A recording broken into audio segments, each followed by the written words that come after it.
Hello, my name's Veronica. I'm 29 years old. I recently got divorced from my husband of 3 years, and I got to take revenge on him in the process. Today, I want to tell you all about it.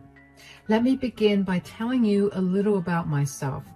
I grew up with a single mother. My mother, Jenny, got pregnant at a young age, and my father abandoned her when he found out that she was pregnant.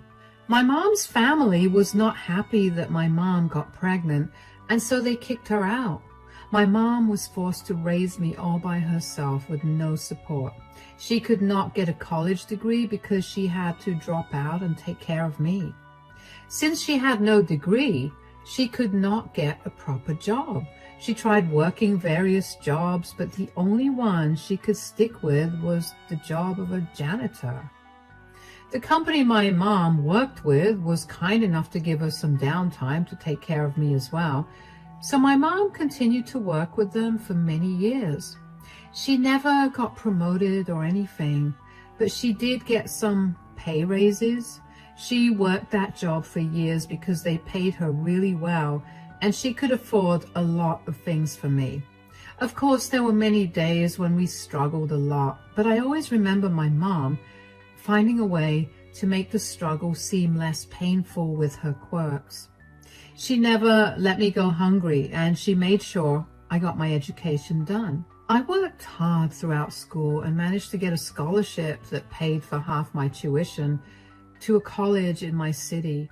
Of course, I took it and paid the rest of college through the student loans.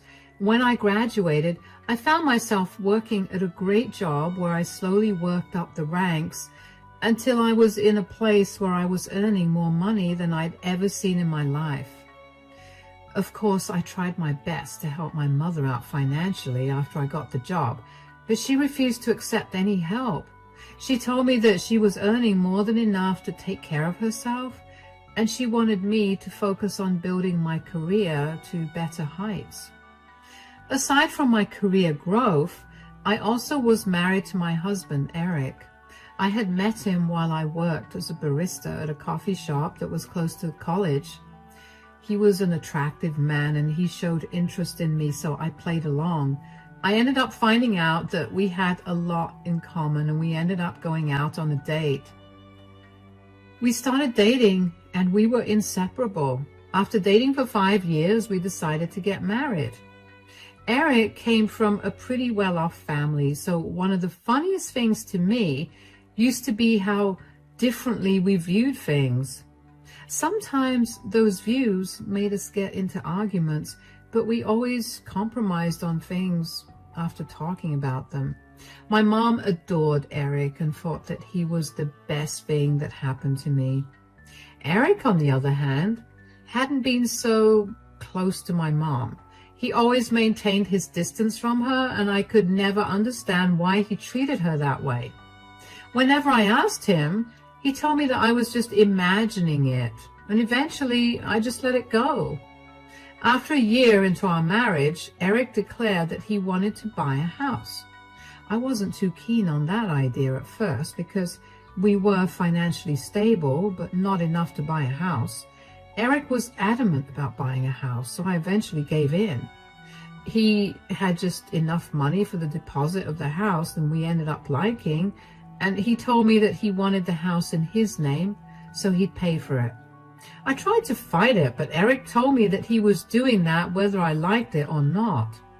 I argued that if he used all his money on the deposit, he wouldn't have any money to buy any of the furniture needed for the house. Nor would he have any money to buy the car he'd need to travel from our new place to his workplace.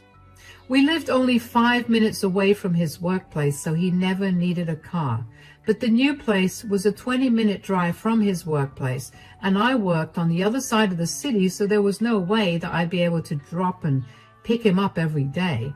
We eventually decided to go ahead with Eric buying the house in his name while I would buy everything else he needed. Things were good for another 2 years and we were living happily, and then one day my mom called me to tell me that she wasn't feeling well. She sounded really sick over the phone, and I got very concerned. So I rushed over. I let myself into her apartment with the spare keys she gave me, and I called out to her. "Mom, where are you?" "In the bedroom." "Oh my gosh, what happened?"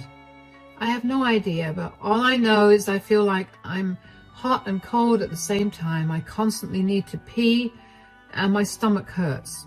I feel like I'm dying." "Don't say that. I think you have a urinary tract infection, and we should go to the doctor." "I would love to, but everything hurts." "Okay, when did this start?"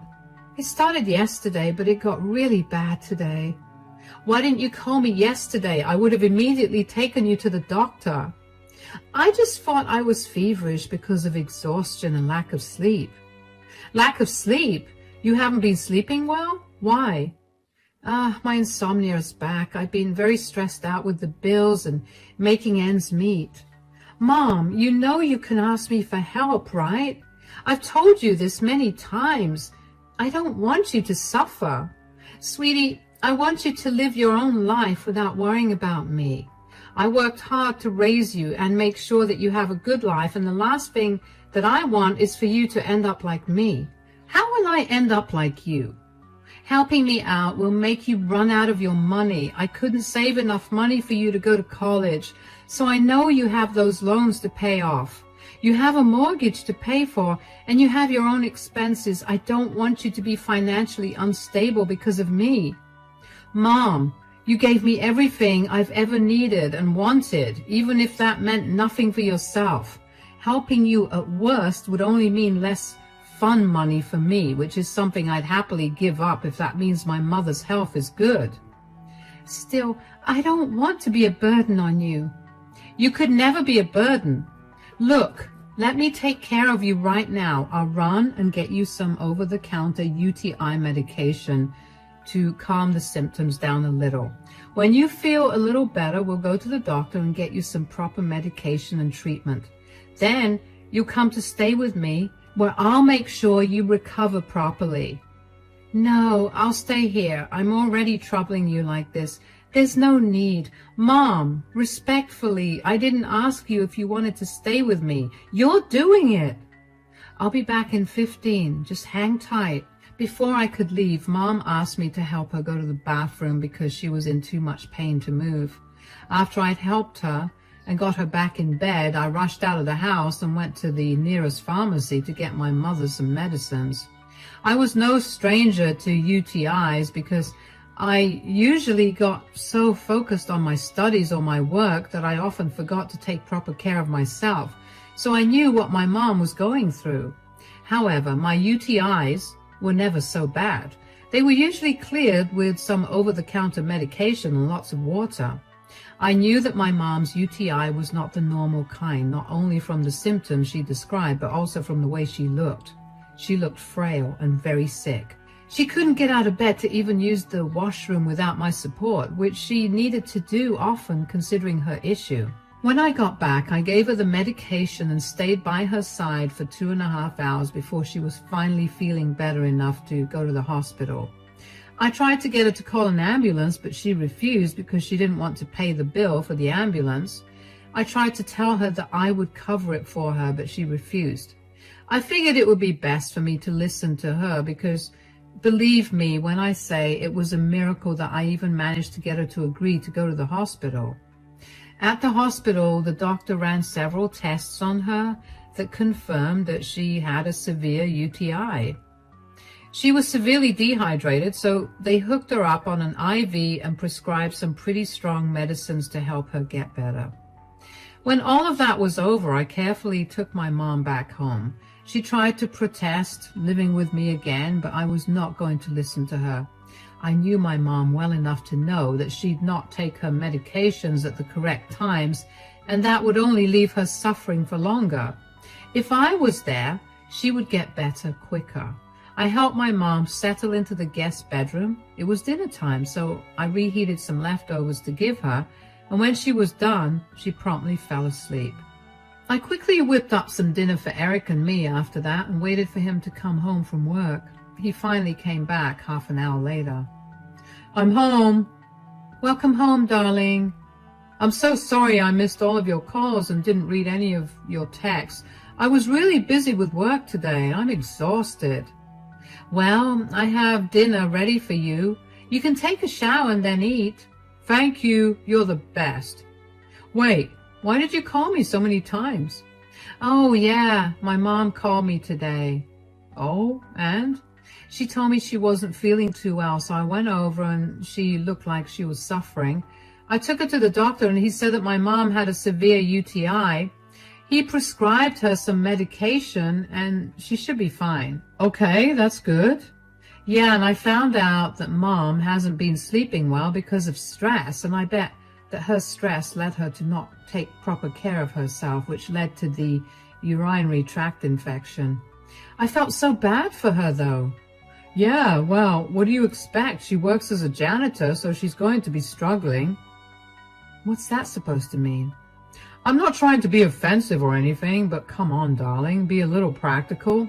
Your mom barely earns minimum wage, and she has a lot of loans to pay off. It's understandable that she's under a lot of stress. Yeah, I know that, but I felt really bad for her, so I invited her to stay with us until she got better. What? She got into this mess because she forgot to take care of herself, so I'm going to make sure she gets better. At least this way she has someone to monitor her, and I get to be at peace knowing she's fine. How could you just invite your mother to stay with us without asking me about it? Why do I have to ask you about it? 4 months ago, you brought your mother to stay with us for 2 entire months because she was bored with her house, and you didn't even ask me about it. I had no problem with it. My mom is genuinely sick, and I didn't think that it would be a big deal to let her stay here. It's more than a big deal. This is unacceptable. Your mom can stay here for tonight, but she has to leave tomorrow. That's not happening. Why do you have a problem with her recovering here? My problem is that your mom is a janitor. I can't allow a low-class janitor to live here. Excuse me? So what if my mom's a janitor? That doesn't change the fact that she's suffering right now, or that she's my mother. I don't care. My house, my rules. You want to take care of your mother in your house? Buy yourself a house and do it there. Get her out of here by tomorrow. I'm probably going to need to get the room deep cleaned tomorrow. That's something you have to pay for, by the way. If my mom leaves tomorrow, I'm leaving too. Don't be dramatic, Veronica. I get that you're emotional because she's your mother, but you have to know that people like her are known to steal and damage reputations. When has my mother ever given you a reason to think that way about her? She hasn't, but that doesn't mean she won't. I mean it. You need to get her out by tomorrow, or I will be calling the cops. And they will definitely remove your mother from the house when they see that I am the only owner of this house. Nothing you say will change what I want. You're doing all of this because the house is in your name? Yes. Okay, you're going to regret this. I left him standing there and I stormed up to our room. I was so angry I didn't even think to eat. Suddenly it hit me why Eric had always been treating my mother so differently. He saw her as a filthy peasant instead of my mother. He knew very well that she had struggled to raise me and how grateful I was to her for giving up on her career for me. He knew how she had been the one to push me to study hard, which helped me get to where I was. I couldn't wrap my head around how he could see my mom as anything less than a powerful woman. What was more angering was his attitude towards letting her stay with us. There had been more than one occasion where he'd randomly invite his parents to stay with us, and I had never had an issue with that. They were never sick or anything. They just wanted to spend time with him. I realized then that the reason he wanted the house in his name was because he wanted to be able to decide who was allowed into the house. That was when I made up my mind to get back at him. Since he was able to decide who could enter the house because it was in his name, I would play that same game with him. I would take everything in the house that was mine, the furniture, the car that he'd been using for 2 years, and our dog, Rocky, who was under my name. I didn't talk to Eric that night, and he never made an effort to talk to me either. The next morning, he only spoke to me to tell me that he was going out with his buddies to go golfing and that his friend was coming to pick me up. He reminded me again that I had to get my mother out of the house by the time he was back. I ignored him and went to make my mom breakfast. By the time I was done, Eric had already left. I walked into my mother's room and saw her looking much better, but I still asked her how she was doing. "How are you feeling today?" "A little better. I finally managed to sleep last night. Thank you so much for letting me stay with you guys." "About that. What happened? Is everything okay?" "Eric and I kind of got into an argument last night." "Oh no, did he not like me staying here? I can go. I told you that the last thing I wanted was to be a burden." "I also told you that you could never be a burden. And yes, you'll have to go, but I'm coming with you." "What? Why?" "I'm going to get a divorce from Eric." "What? All because of an argument about me?" "Sweetie, I know you're protective of me, but you need to talk to Eric about how you feel. You can't just divorce him because he did not want me to stay in his place." "Mom, the issue was not just that he didn't want you to stay here. It's why he didn't." "What do you mean? Have I done something against him?" "I'll apologize to him so you don't have to get a divorce." "You did nothing to him, Mom. He's just a disgusting elitist." What do you mean?" "He didn't want you staying here because you're a janitor. He obviously did not like that. I tried to fight him, but he told me that it was his house, so I had to follow his rules." "I'm sorry that I've come between you and Eric. I know what I do isn't the best, but it's all I can do considering I never got to finish college, and this was the only job I could get when I raised you all by myself. I've been doing this for so many years and that nobody would hire me for anything else. I tried my best to shield you from any insults because of what I did for a living when you were growing up, and I had hoped that it wouldn't affect you as an adult. But here we are." "Mom, you have nothing to say sorry for. You did the best you could with what limited resources you had. And I can assure you that your profession has not affected my adult life at all. Eric is just a douchebag, and he can't seem to see past people's social classes." "There's nothing I can say to convince you to not divorce him, right?" "Absolutely not. I do not want a man who can so easily disrespect my mother for her class in my life. Would you be okay if your partner disrespected me because I worked as a janitor?" "Never. You're right. I just don't want you to be a divorcee. You're so young and I want you to have a better life. I know that what Eric said was disgusting and I was not trying to excuse it at all. In fact, I think you should do something to get back at him." "Oh, believe me, I was going to do that anyway. Since he's such a stickler for being able to do whatever he wants because he owns the house, I'm going to take away everything that's in my name." "That's perfect. Wait, what do you own?" "For starters, I bought all the furniture in this house." "You did? How did he buy a house and not furniture?"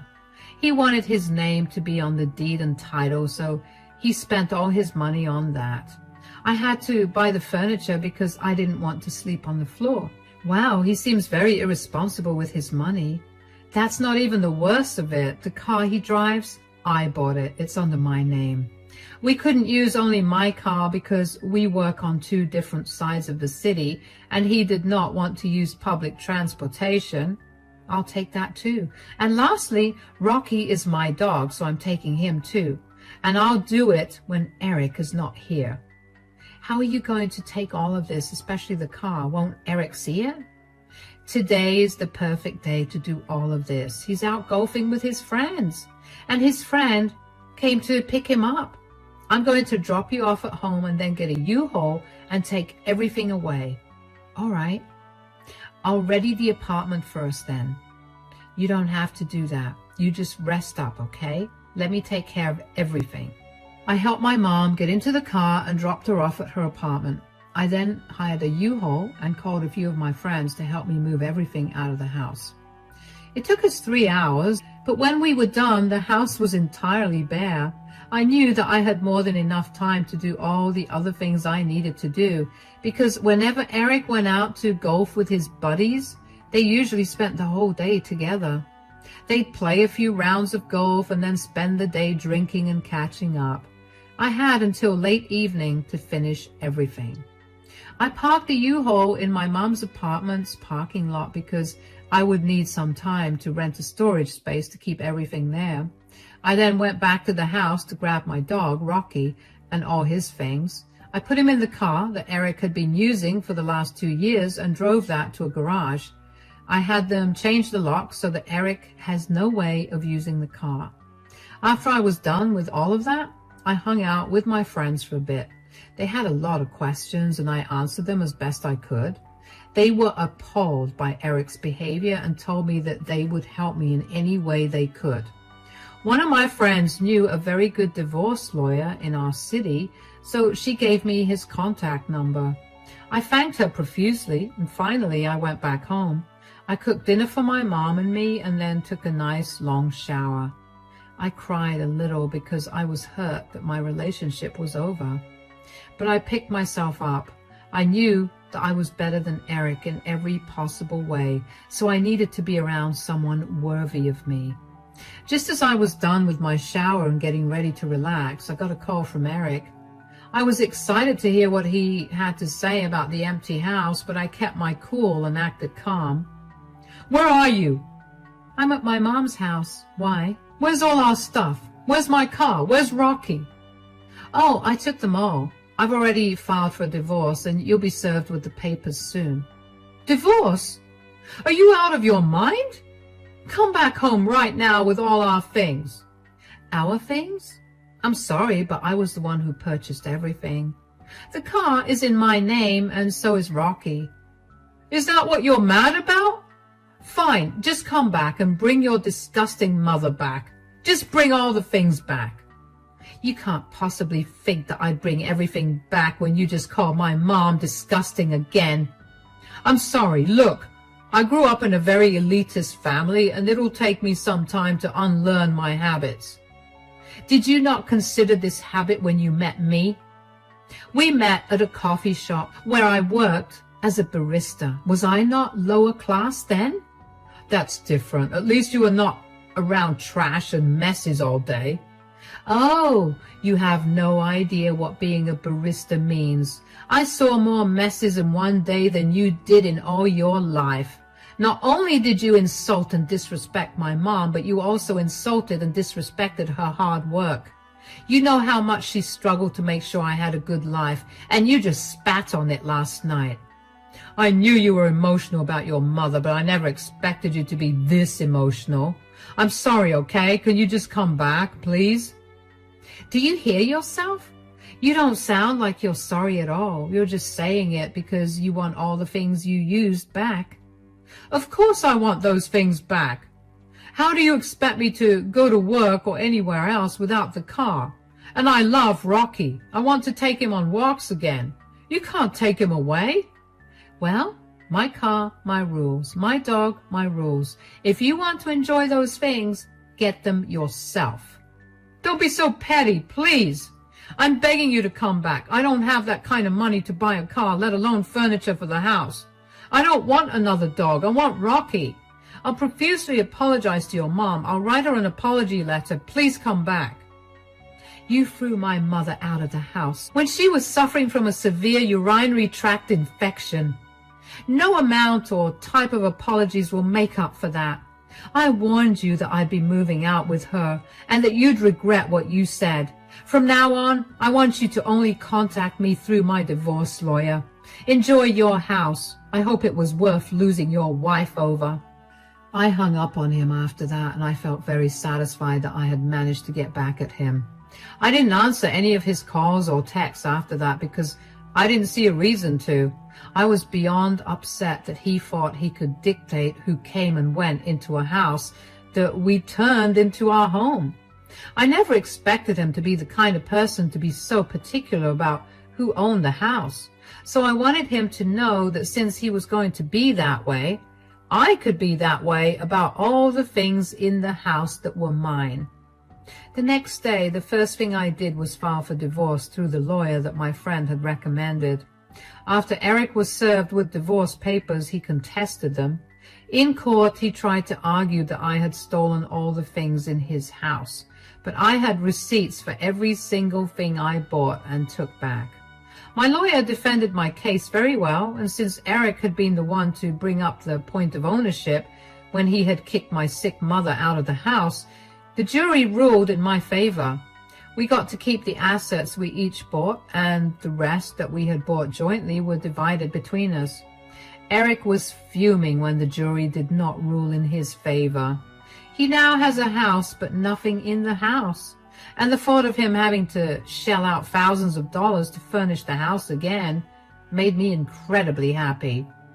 After our divorce was finalized, I got a lot of calls from Eric and his parents calling me a lot of horrible things. I blocked Eric, but responded to his parents and told them that they were part of the reason that Eric was going through what he was going through. They were in no way rich, and they just acted like they were. And they inculcated these elitist views into Eric's mind. It was their fault that Eric struggled with showing empathy to someone without considering their social status first. They replied with a lot of nasty things about my character and how I was the way I was because of my filthy mother. Needless to say, I blocked them, and I had never met people so judgmental, and I hope to never meet anyone like them ever again. As for my mother and I, we're doing great. My mother made a full recovery from her UTI and is back to working again. She was initially really worried about me, and she was ashamed of her profession, being the reason I was getting divorced and treated so badly by my ex-in-laws, but I assured her that I was not ashamed of her job. In fact, I was proud of it. Her being a janitor provided me with many opportunities, and I was never going to be ashamed of it. If I had another partner in the future, I would make sure they respected that, or I would make sure they weren't a part of my life. It's been very freeing to be away from Eric. I never realized how elitist he had been with everything, and it felt freeing to finally buy the things I wanted from wherever I wanted without Eric yelling at me about me trying to make him look poor. I heard from a few mutual friends that Eric has gone back to living with his parents until he earns enough to refurnish the house. His parents refuse to help him financially because they expect him to be financially independent so they can keep up their elite image. I really dodged a huge bullet with them. Anyway, here's to better years ahead of me with many better people.